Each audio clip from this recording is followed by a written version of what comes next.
গোশতের দাম বেড়েছে, ওষুধের দাম বেড়েছে, গাড়ির ভাড়া বেড়েছে, বাসা ভাড়া বেড়েছে, গ্যাস বিল বেড়েছে, বিদ্যুৎ বিল বেড়েছে, ঠিক কিনা জোরে কথা বলেন না?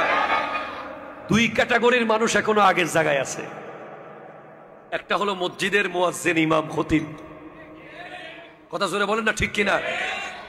আর একটা হলো স্কুল কলেজ মাদ্রাসার শিক্ষকরা। অনেকের অবস্থা যদি এমন না হতো, শিক্ষকরা কখনো এত সম্মানজনক পেশায় থেকে থালা নিয়ে রাজধানীতে দাঁড়াতে পারত না। যেখানে রাষ্ট্রপতি তাদেরকে টাকা দেয়, ঠিক কিনা কথা জোরে বলেন না? আইন পাশ করে পতিতাদের জন্য টাকা বরাদ্দ দেওয়ার কথা রাষ্ট্র ভাবতে পারে, সেখানে শিক্ষকদেরকে তো স্বর্ণের পালং দেওয়া দরকার। হাত তুলে বলেন ঠিক কিনা বলেন?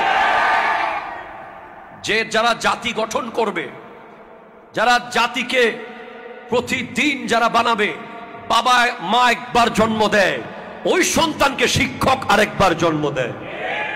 প্রত্যেকটা আদর্শ ব্যক্তির পেছনে শিক্ষকের অবদান আছে। আজকে আপনি সচিবালয়ে যান, একজন সচিব যখন আপনাকে দেখলে সালাম দেবে, একজন সচিবের আদব যখন আপনি দেখবেন, তাকে আপনি জিজ্ঞেস করবেন, স্যার আপনি তো বিসিএস ক্যাডার হয়ে এখানে এসেছেন, দেখি বলেন তো এই সালাম কার কাছে শিখেছেন, এই আদব কার কাছে শিখেছেন, এই ভদ্রতা কার কাছে শিখেছেন, চেয়ার থেকে দাঁড়িয়ে যাওয়া কার কাছে শিখেছেন, নিজে না খেয়ে সামনে বাড়িয়ে দেওয়া কার কাছে শিখেছেন? বলবে আমি অক্সফোর্ড থেকে শিখি নাই, আমি ক্যামব্রিজ থেকে শিখি নাই, আমি ডিইউ সিইউ থেকে শিখি নাই, আমি ওই প্রাইমারি স্কুলের স্যারের কাছ থেকে শিখেছিলাম। কথা জোরে বলেন ঠিক কিনা? যারা আসলেই ভদ্র নম্র, যারা আসলেই সভ্য, এই সভ্যতার বীজ বপন করে প্রাইমারির ইবতেদায়ী শিক্ষকরা, মক্তবের শিক্ষকরা। এরপরে সেখান থেকে সেই বীজকে আস্তে আস্তে বড় করে Dakhil level, Alim level, honours level, masters level. কিন্তু আজকের দিনে কি হচ্ছে? শিক্ষকদের জন্য রাষ্ট্র ভাবতে পারে না, সবার জন্য ভাবতে পারে। শিক্ষকদের রুহের বদদোয়া যদি পড়ে যায়, এ দেশে আর শান্ত হবে না, ঠিক কিনা কথা? হাত তুলে বলেন ঠিক কিনা বলেন?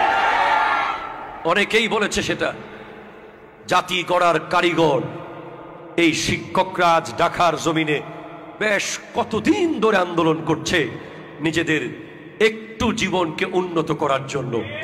শিক্ষকদের জীবন যদি উন্নত হয়, ছাত্রের লেখাপড়া উন্নত হবে।